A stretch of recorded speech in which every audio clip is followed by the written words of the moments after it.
Education and Research Network is also the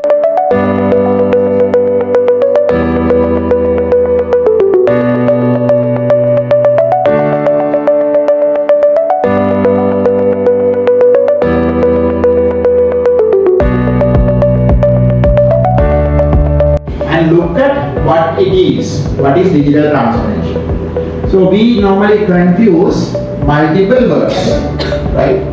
There is something called digitisation. Then there is something called digitalization. Small change in the word. And then the next one is the transformation. Right? So these are different things.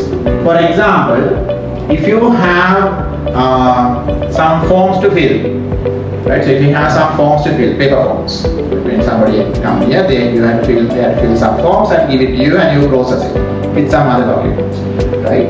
That is nothing digital, paper pen, right? So let's say we start there. I haven't been to your office, never, right? So maybe somebody else helped me with some work, but I don't know how much of digital things you are doing and how much is still paper. So let's say paper. From paper, the very first thing that you can do is make this form online, or make this form a PDF. Somebody can fill, right? And send it via email, right? Or upload it in a folder. So things like that you can do. And also the documents that you have in your system, wherever you are processing your tables, files, you can make all of them scan copy. Dollars per year, or $1 lakh per year is their average citizens earning. Our citizens earning average is somewhere like $4,000. It's average now, right? So that is where it has grown 25 times more than ours. We started at the same place in about 75 years ago. So we are talking about digital transformation, but I wanted to, it's about their citizens registration or birth registration. So they did this project some times back, but this report is from 3 years ago. They are talking about 80% of their, in 2022, by now everybody is using it. 2022, 80% of the population is using this online system for birth registration. And the system has reduced the time they spend by 4 times. Right? So instead of 60 minutes, it only takes 15 minutes to do the registration. Now with AI, they are even making it better. So this is a bit outdated, like I told you, 2022. So that's what's happening in Singapore. Right? So that is just to give you an idea how much we can do in a short amount of time. If you take a country like Singapore, it's a short amount of time, right? So it's just 75 years. And how much they have done. So in fact, right? So they are not connected even if they are digitalized, because individually they are digitalized. They are not connected. So can we make a system where we look at the overall picture and decide the connections? So if somebody wants to apply leave, then the system will check what are their responsibilities in other places. Can they be given leave based on all these other responsibilities? You don't have to enter those, right? So we can do more sessions, and where we can even plan some of these activities so that you can think of how you can come out of, or how you can support this system. But at the same time, we also have to worry about what is, if you are going to use technology like artificial intelligence, we also have to worry about whether we are using this technology responsibly. So whether we are taking the responsibility of whatever is happening in this system. Right? So there are ways of doing this.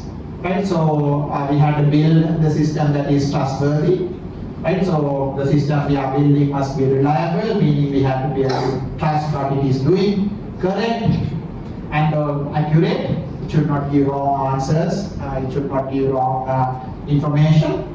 And also, when it is used for helping decision making. Let's say you are going to ask a system can I give leave to this? If you have funds and if you have plans, like I told you, so countries like thing is useful to do, right? So that has to be written down clearly. This is the purpose, this is the use. I'm sure any procurement process include such documentation where we say, okay, this is something useful for this and this and these reasons.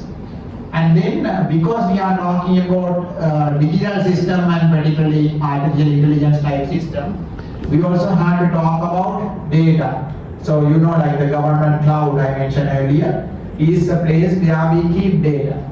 Right? So how we are this list of items that are coming in. Right? So any procurement that you want to do related to digital transformation should follow at least these items. Obviously, it should also follow a lot of other items that are like a regular procurement requirement. But these items has to be there. Clear purpose about data. What do we do about data? What do we do when there are new things to update, changes? Financially, what do we do? How do we engage with the, because we are talking about procuring it from somebody else, engage with the supplier. Make sure that it aligns all that the process update that are happening aligns with some standard or appropriate standards.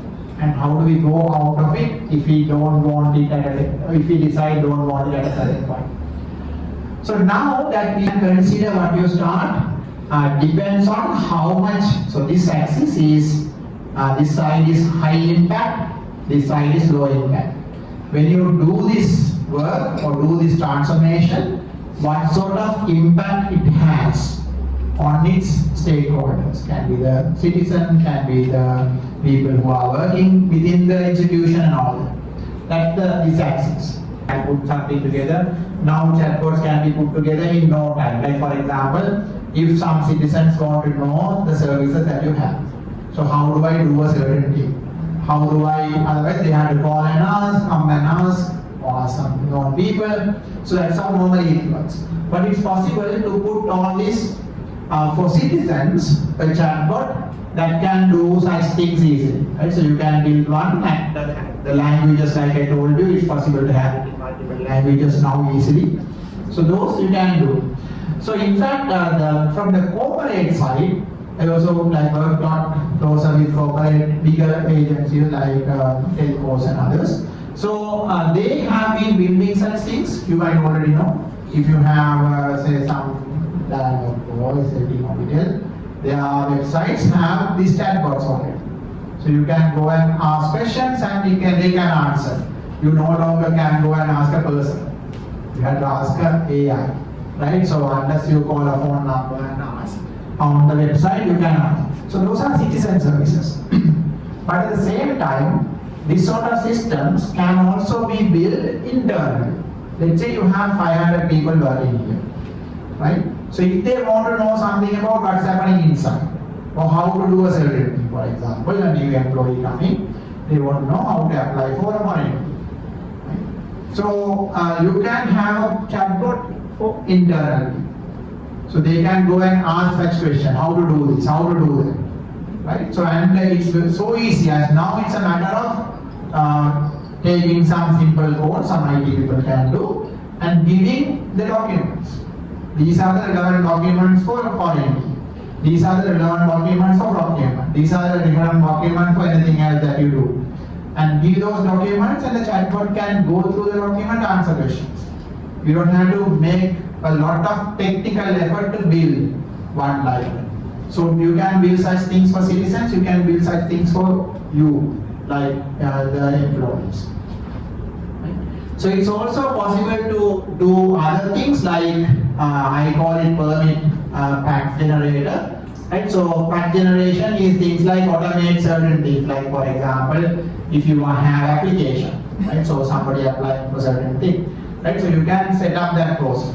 Right, so now it's easy to set up that. Most of our users are mobile users, so make sure we have mobile phone, the system works in mobile phones, and also the system works with lower internet connection, right? So because we don't all have good internet connectivity. Another example could be if you want to respond to an email or a letter, right? If you want to prepare a letter. Right? So what you can do, okay, so you can give a letter, let's say this is the letter I received. The response should say, let's say the letter is something very simple. Letter is asking you to come for a meeting. You are invited to attend a meeting on this day and day, but you have something more urgent, more important that you can't attend. Then what you can In those sessions, you can participate or in other officers who මොකද ඊට පස්සේ procurement committee එකට ගියාට පස්සේ ඊළඟට මොකද වෙන්නේ ඒ වගේ ගොඩක් ගැටලු වෙනවා ඒ නිසා ඒ වගේ දෙයකට උනත් අපිට මේක කොහොමද යොදාගන්නේ කියන